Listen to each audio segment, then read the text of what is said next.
அனைவருக்கும் வணக்கம். திருமணமான 15 நாளிலேயே மருமகளான ஜெயந்தியை புகுந்த வீட்டில் தலையில் தூக்கி வைத்து கொண்டாடினார்கள். வீட்டை சுத்தமாக பராமரிப்பது, சுவையாக சமைப்பது, மற்றவர்களிடம் சாந்தமாக பழகுவது என்று எல்லாவற்றிலும் சிக்ஸர் அடித்தாள் மருமகளான ஜெயந்தி. கணவனான சிவாவும் மாமியாரான லட்சுமியும் ஜெயந்தி தங்களுக்கு மருமகளாக கிடைத்தது தாங்கள் பூர்வ ஜென்ம புண்ணியமாக நினைத்தும் மகிழ்ந்தார்கள். எல்லாம் நல்லபடியாக சென்று கொண்டிருக்கையில் லட்சுமி கோவிலுக்கு, கணவனான சிவாவும் வேலைக்கு சென்றிருந்த நேரம் வீட்டின் கதவு தட்டப்பட ஜெயந்திதான் கதவைத் திறந்தாள். எதிரில் தாடி மற்றும் சிவந்த கண்களுடன் கிழிந்த ஃபேன் சட்டையில் தடுமாறியபடி ஒருவன் நிற்கவே வித்தியாசமாக பார்த்தாள் ஜெயந்தி. நீங்க யாரு என்று அவனைப் பார்த்தும் கேட்டாள். அவன் அவளை நிமிர்ந்து கூட பார்க்கவில்லை. அம்மா வீட்டில் இல்லையா என்று கரகரத்த குரலில்தான் கேட்டான். அத்தை கோவிலுக்கு போயிருக்காங்க என்று பதில் தந்தவள் மீண்டும் அவளிடம் நீங்க யாரு என்று கேட்டாள் ஜெயந்தி. அவன் பதில் எதுவும் பேசாமல் வந்த வழியாகவே திரும்பி சென்று விட்டான். ஜெயந்திக்கு ஒன்றும் புரியவில்லை. அவன் யார், ஏன் வந்தான், ஏன் சென்றான்? கதவை சாத்திவிட்டு ஏதோ யோசனையில் உள்ளே வந்து அமர்ந்தாள். அடுத்த 30 நிமிடத்தில் கோயிலுக்கு சென்ற லட்சுமி வீட்டுக்கு வந்தவுடன் சிறிது ஓய்வு எடுத்த பிறகு அவள் சாப்பிட்டாள். அதன் பிறகு ஜெயந்தி கேட்டாள் மாமியாருடன், அத்தை கொஞ்ச நேரத்துக்கு முன்னாடி ஒருத்தர் வந்தாரு, உங்களை கேட்டாரு, பார்க்க பாவமாவும் இருந்துச்சு, நீங்க இல்லேன்னு சொன்னதுமே அப்படியே வந்த வழியிலேயே திரும்பி போயிட்டார். அத்த லட்சுமி எதுவும் பேசாமல் மருமகள் சொன்னதை மட்டும் கேட்டுக் கொண்டிருந்தாள். ஆனால் இதை ஜெயந்தி கூறியதும் லட்சுமியின் முகம் சற்று மாறியது. சாப்பிட்டுவிட்டு ஒரு பெருமூச்சு விட்டபடி லட்சுமி சோபாவில் வந்து அமர்ந்தாள். ஜெயந்தியை பார்த்தாள். ஜெயந்தி, வாம்மா, இப்படி வந்து உட்கார. ஜெயந்தியும் வந்து அருகில் அமர்ந்தாள். உன்னை சிவாவுக்கு போன் கேட்டு வரும்போது எனக்கு தியாகுன்னு ஒரு மூத்த பையன் ஒருத்தன் இருக்கான். அவன் இப்ப எங்களோட இல்லை. அவனால எங்களுக்கு எந்த தொந்தரவும் இல்லைன்னு சொன்னது உனக்கு ஞாபகம் இருக்காமா என்று கேட்டாள். ஆமா அத்தை, எனக்கு நல்லாவே ஞாபகம் இருக்கு. இப்போ அதுக்கு என்ன அத்தை என்று கேட்டாள். என்று புரியாமல் கேட்டாள். அவன்தாமா, இவன் எப்பவும் சொல்றேன், அவனால நமக்கு எந்த தொந்தரவும் வராது. அவன் பேர்ல கொஞ்சம் பணம் போட்டு வச்சிருக்காரு என் வீட்டுக்காரர். ஒரு இடமும் அவன் பேர்ல இருக்கு. எல்லாத்தையும் அவன்கிட்டயே கொடுத்தரலாம் என்று தோன்றினாலும் அதை கொடுத்தால் மொத்தமாக குடிச்சே காலி பண்ணிடுவான். அதான் 6 மாசத்துக்கு ஒரு வாட்டி வருவான். பணம் கொடுப்பேன், போய் குடிச்சே அழிப்பான். அப்புறம் வருவான். எங்களுக்கும் இது பழகி போயிடுச்சு. உங்ககிட்ட இதெல்லாம் முன் நாடியே சொல்லி இருக்கணும். நான் தான் எதுவும் சொல்லல, என்னை மன்னிச்சிடுமா என்று உருகினாள் மாமியாரான லட்சுமி. இதைக் கேட்டதும் மருமகளான ஜெயந்திக்கு அதிர்ச்சி. தனது மூத்தாரின் கேவலமான நிலையைக் கண்டு அல்ல, அவருடைய இந்த பரிதாபமான நிலையைக் கண்டு.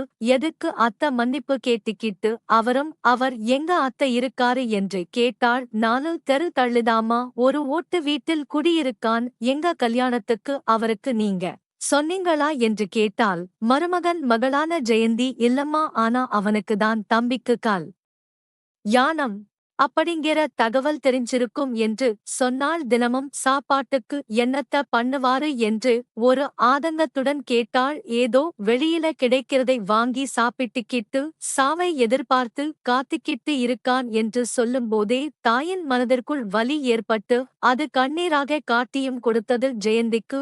இது வியப்பாக இருந்தது. உண்மையிலேயே லட்சுமியின் மகன் தானா இவர்? தாய் பாசம் என்பது கொஞ்சம் கூட இல்லையே என்று ஜெயந்தி யோசிப்பதை புரிந்து கொண்ட லட்சுமியை பேசினாள். நீ நினைக்கிறது புரிது ஜெயந்தி, இவனை திருத்த நாங்களும் எவ்வளவோ போராடியாச்சு. ஒரு கட்டத்துக்கு மேல என்னை தொல்லை பண்ணி நான் தற்கொலை செஞ்சுக்குவேன் என்று மிரட்ட ஆரம்பித்தான்.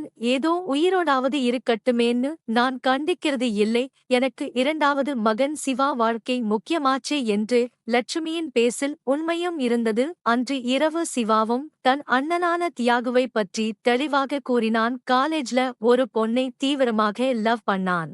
கடைசில அந்த பொண்ணு மனசு மாறி ஓடிட்டா.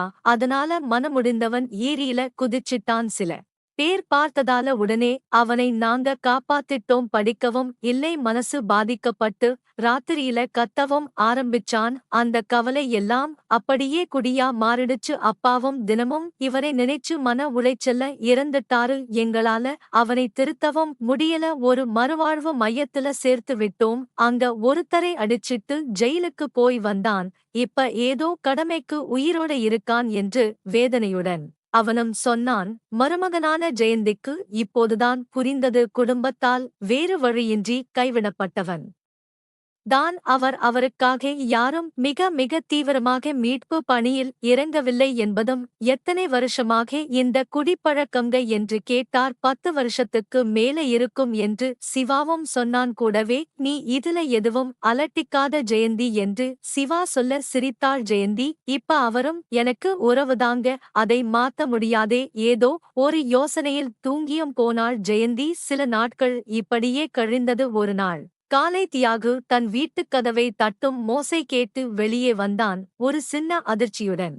வியப்பாக தன் வீட்டு வாசலையும் பார்த்தான். வாசல் பெருக்கி கோலமிட்டு இருந்தது. படிக்கட்டில் ஒரு பிளாஸ்க் இருந்தது. இரவு குடித்த பிராந்தியின் போதை தலைவழியாக மாறியிருந்தது. பிளாஸ்கை திறந்தும் பார்த்தான். டீ ஆவி பறக்க தயாராக இருந்தது. யாராக இருக்கும் என்றும் யோசித்தான். அதன் பிறகு என்ன மாமா சௌக்கியமா என்று பக்கவாட்டு சுவரிலிருந்து ஜெயந்தி வெளிப்பட்டு கேட்டாள். கொஞ்சம் சுதாரித்து அவளை பார்த்தான் தியாகு. யார் இவள் என்று யோசித்துக் கொண்டிருக்கும் போதே உங்க தம்பி சம்சாரம் அன்னைக்கு பார்த்தீங்களே என்று சொன்னாள்.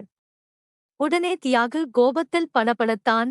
ஏன் இங்க வந்த? எனக்கு பிடிக்காது, அம்மாவும் தம்பியும் கோபப்படுவார்கள் போ என்று திட்டினான். இந்தா டீயும் எடுத்துட்டு போ என்று பதட்டமானான். மாமா ஏன் பதறுறீங்க? மத்தவங்களை நான் பார்த்திக்கிறேன், முதல்ல டீயே குடிங்க. இல்ல நான் போகவே மாட்டேன். தரையிலேயே உட்கார்ந்தாள் ஜெயந்தி. தியாகு அவளை கோபமாக பார்த்தான். இங்க பாரு, உனக்காக குடிக்கிறேன், இனிமே இங்க வராத, வந்தா வீட்டை மாத்திட்டு போயிடுவேன் என்றவன் கடகடவென அந்த டீயை குடித்து உள்ளே சென்று கதவை அறைந்து மூடினான். சரி, கொஞ்ச நாள் விட்டு பிடிப்போம் என்று ஜெயந்தியும் வீட்டுக்கு திரும்பினாள். மறுநாளும் அது தொடர்ந்தது. ஆனால் தியாகு இந்த முறை டீயை தெருவில் ஊற்றினான். ஜெயந்தி வருத்தப்படவில்லை. மறுநாளும் டீயுடன் வந்தாள். அதை தெருவில் ஊற்றப் போனான். தடுத்தாள். இங்க பாருங்க, கீழ ஊத்துனீங்கன்னா நான் இந்த இடத்தை விட்டு போகவே மாட்டேன். பார்க்கலாம் அம்மா, நானா நீங்களான்னு சொல்லி தரையிலேயே அமர்ந்தாள் தியாகி. அவளை நிதானமாக பார்த்தான். அவன் கைகள்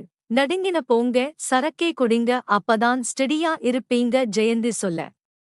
தியாகு அவளிடம் அமைதியாக பேசினான். இங்க பாரு, நான் சாகப் போறவன், எனக்கு எந்த உறவும் வேண்டாம். நீ என்னை திருத்த போறேன்னு கிளம்பி வராத. நான் திருந்தி யாருக்கும் எந்த பிரயோஜனமும் இல்லை. ஏற்கனவே எனக்கு மனசுலையும் உடம்புலையும் வியாதி. உன் டார்ச்சர் அதிகமானால் தற்கொலை பண்ணிக்குவேன் என்று கடுமையான குரலில் மிரட்டினான். ஜெயந்தியோ அவனை பார்த்தாள். சரி, தற்கொலை செஞ்சுக்கோங்க என்று எந்த சரணமும் இல்லாமல் ஜெயந்தி சொன்னாள். தியாகு சற்று அதிர்ந்தான். சாக சொல்லுகிறாளே இவள், யார் என்னை சாக சொல்ல என கோபமாக முறைத்தான். இங்க பாருங்க மாமா, யாருக்கும் புண்ணியம் இல்லாம இப்படி குடிச்சிக்கிட்டு ரொம்ப நாள் கழிச்சு சாகுறதை விட இப்பவே செத்து போயிருங்க. சாக போறவங்க யாரும் சொல்லிட்டு போக மாட்டாங்க என ஜெயந்தி கெத்தாக சொன்னாள். நீ யாரு என்னை சாக சொல்ல? தியாகு திடீரென கேட்டான். ஜெயந்தி சிரித்தாள். நான் உங்களை வாழத்தான் சொன்னேன், நீங்கதான் தற்கொலை செஞ்சிருப்பீங்கன்னு உதார விட்டீங்க. நான் அதுக்குத்தான் சரின்னு சொன்னேன். தியாகு எதுவும் பேசவில்லை. தான் வீட்டிற்குள் சென்று கதவை மூடினான். அன்றிரவு சிவா தன் மனைவியிடம் கேட்டான். ஜெயந்தி, நீ என் அண்ணன்கிட்ட போய் பேசுறது பார்க்கிறது என் காதுக்கு வந்தது. நாங்க பண்ணாத முயற்சியா? வேண்டாம், விட்டுடு என்று சொன்னான். ப்ளீஸ்ங்க, இந்த விஷயத்துல நீங்க தலடாதீங்க. எந்த ஒரு உயிரும் அனாவசியமா இந்த உலகத்துல படைக்கப்படல. நானும் முயற்சி பண்றேன், அது தப்பு அப்பா என ஜெயந்தி கேட்டாள். சரி, உன் இஷ்டம் என்று சிவா அத்துடன் அந்த பேச்சையும் நிறுத்திக் கொண்டான். மறுநாள் ஜெயந்திக்கு தியாக வீட்டில் அதிர்ச்சி காத்திருந்தது. அவன் அந்த வீட்டை காலி செய்துவிட்டு போயிருந்தான். ஜெயந்தி யோசித்தாள். அன்று மாலை அந்த ஊர் கடைசியில் இருந்த டாஸ்மாக் கடைவாசலில் 2 பாட்டில்களை வாங்கிக் கொண்டு திரும்பிய தியாகுவிற்கு முன்னால் சென்று ஜெயந்தி நின்றாள். ஏய், உனக்கு அறிவில்லை, போ, இங்கிருந்து போகமாட்டேன் என்று தலையாட்டினாள் ஜெயந்தி. தியாகு கோபமாக பாருக்குள் நுழைந்தான். ஜெயந்தியும் பின்தொடர்ந்தாள். அந்த குடிகார கூட்டத்தின் மத்தியில் தன் தம்பியின் மனைவி இருப்பதை தியாகுவால் ஜீரணித்துக் கொள்ள முடியவில்லை. உடனே வெளியே வந்துவிட்டான். இப்போ என்னதான் வேணும் உனக்கு? என்னால என் லவ்வை மறக்க முடியல. இந்த குடியே நிறுத்தவும் முடியல. ப்ளீஸ் என்னை விடு, காலில் விழுந்து கேட்கிறேன் என்று கெஞ்சினான் தியாகு. ஜெயந்திக்கு இது முதல் வெற்றி கிடைத்தது. சரி, அந்த 2 பாட்டில்ல ஒன்னை கொடுங்க, மீதியை உள்ள போய் குடிச்சிட்டு வாங்க என்று ஜெயந்தி ஒரு பாட்டிலை வாங்கிக் கொண்டு சற்று தள்ளு போய் அவனுக்காக காத்து இருந்தார். அரை மணி நேரம் கழித்து வெளியே வந்தான். தியாகு வாங்க என்று அழைத்துக் கொண்டு அவனுடைய புதிய வீட்டுக்கு சென்றாள். அங்கு அவன் தரையில் அமர்ந்தான். சற்று தள்ளி ஜெயந்தியும் அமர்ந்திருந்தாள். பிறகு ஏனோ தியாகு அழ ஆரம்பித்தான். அவன் அழுது முடியும் வரை ஜெயந்தி காத்திருந்தாள். என்ன வாழ்க்கை மாமா இது? இப்படி சாராயத்தை குடிச்சிக்கிட்டு கண்ணதை தின்னுகிட்டு இப்படி விழுந்து கிடக்கவா இந்த பிறவி எடுத்தீங்க என்று அக்கறையுடன் கேட்டாள் ஜெயந்தி. தியாகு தலை நிமிராமல் சொன்னான், எனக்கு அந்த சிறு ஞாபகமாக இருக்கு, ஏமாத்துறதும் அவமானமா இருக்கு, அதை எப்படி மறக்க முடியும் என்று தியாகு கேட்டான். சரி மாமா, லவ் ஃபெயிலியர் வருத்தமாதான் இருக்கும். சரி, அவ உங்க அம்மா விட வசதியா என ஜெயந்தி கேட்டாள். யாரு சொன்னா? எங்க அம்மா உத்தமி என் அடுத்த கிளம்பி கூறினான் தியாகு. பின்ன ஏன் உங்க அம்மா தண்டனை அனுபவிக்கணும்? தியாகு நிமிர்ந்தான். ஆமா மாமா, ஒரு தாய் முதல் குழந்தையே எவ்வளவு ஆசையா கொஞ்சி வளர்த்திருப்பாங்க. அந்த உயிர் கொஞ்சம் கொஞ்சமா அழியறதை பார்த்து சந்தோஷப்படுவாங்களா என்ன? இப்படி தினமும் குடிச்சு குடிச்சு கெட்ட பேரு சம்பாதிச்சு வாழறதை எந்த தாயம் விரும்புவாங்களா? கடவுள்ங்கிற சக்தியே உணர கடைசியா உள்ள பிறவியே இந்த மனித பிறவி மாமா. இதை வச்சிக்கிட்டு உங்களை மறந்துட்டு போனவங்களுக்காக கூட இருக்கிறவங்களே வருத்தப்பட வைக்கிறது நியாயமா மாமா? இந்த குடி முழுசா உங்க கவலையை மறக்கடிச்சா கூட பரவாயில்லை, ஆனா தெளிஞ்சதுமே மறுபடியும் நீங்க கவலைப்படத்தானே போறீங்க. அப்புறம் எதுக்கு இந்த குடி என மருமகளான ஜெயந்தி கேட்டார். புரியுது, ஆனா அதைவிட முடியாத தூரத்துல நான் போயிட்டேன் என்று தியாகு சொல்ல, யார் சொன்னா விட முடியாதுன்னு? நீங்க தான் சொல்லிக்கிறீங்க. எங்க அப்பாவும் குடிக்கத்தான் செஞ்சாரு, கிட்னி ப்ராப்ளம் வந்ததுமே பயந்துகிட்டு விட்டுட்டாரே. முதல்ல நீங்க விடணும்னு நினைக்கணும். சரி, நான் இனிமே இதை விட்டுட்டு எதுக்கு வாழணும் என்று தியாகு கேட்டான். எனக்காக, உங்க அம்மாவுக்காக, உங்க தம்பிக்காக பிறக்க போற என் குழந்தைக்கு ஒரு பெரியப்பாவை நீங்க வாழணும் மாமா. நீங்க சரின்னு சொல்லுங்க, நான் பார்த்திக்கிறேன் என்றால் ஜெயந்தி. அது எவ்வளவு தூரம் சாத்தியம் என்று தியாகு நினைத்தான். சரி, இப்ப நான் என்ன செய்யணும் என்று கேட்டான். முதல்ல வீட்டுக்கு வாங்க என்று தியாகுவை வீட்டுக்கு அழைத்தும் வந்தாள் லட்சுமியும் சிவாவும். இதை எதிர்பார்க்கவே இல்லை, அதே நேரம் தடுக்கவும் இல்லை. மாடியில் ஒரு அறையில் தியாகு தங்கினான். ஒரு மருத்துவர் தினமும் வந்து போனார். மதுவின் அளவு படிப்படியாக குறைக்கப்பட்டது. பல நாட்கள் தூக்கம் வராமலும் தவித்தான் தியாகு. அப்பொழுது ஜெயந்திதான் கண் விழித்து சில மருந்துகளையும் தியாகுவுக்கு கொடுத்தார். தன் இடத்தை மருமகள் எடுத்துக்கொண்டு இன்னொரு தாயைப் போல தன் மகனை கவனிப்பதைக் கண்டு லட்சுமி ஆனந்த கண்ணீர் விட்டாள். சிவா ஆச்சரியப்பட ஆரம்பித்தான். 6 மாதங்களிலேயே புதிய தியாகு உருவானான். ஜெயந்தி சொன்னபடி ஆன்மீக புத்தகங்களை படித்தான். கோவில்களில் நடக்கும் ஆன்மீக கூட்டங்களுக்கும் சென்றான். கொஞ்சம் கொஞ்சமாக மேடையிலும் பேச ஆரம்பித்தான். அடுத்த சில வருடங்களிலேயே ஒரு ஆன்மீக பேச்சாளர் என்ற புதிய அவதாரமும் எடுத்தான். தியாகோ. ஜெயந்தி தன் மாமாவை திருத்தி அவனுக்கு மறுபிறவியை தந்து இன்னொரு தாயாகவே உயர்ந்து நின்றாள். இந்த வீடியோவை பற்றிய உங்களுடைய கருத்துக்கள் என்ன அப்படிங்கறத கீழே இருக்கக்கூடிய கமெண்ட் செக்ஷன்ல மறக்காம சொல்லுங்க. முடிந்த அளவுக்கு இந்த வீடியோவை மற்றவங்களுக்கும் ஷேர் பண்ணுங்க. மேலும் இது போன்ற பல வீடியோக்களை பார்க்கணும் அப்படின்னு நினைச்சீங்கன்னா மறக்காம இந்த சேனலை சப்ஸ்கிரைப் பண்ணுங்க. நன்றி, வணக்கம்.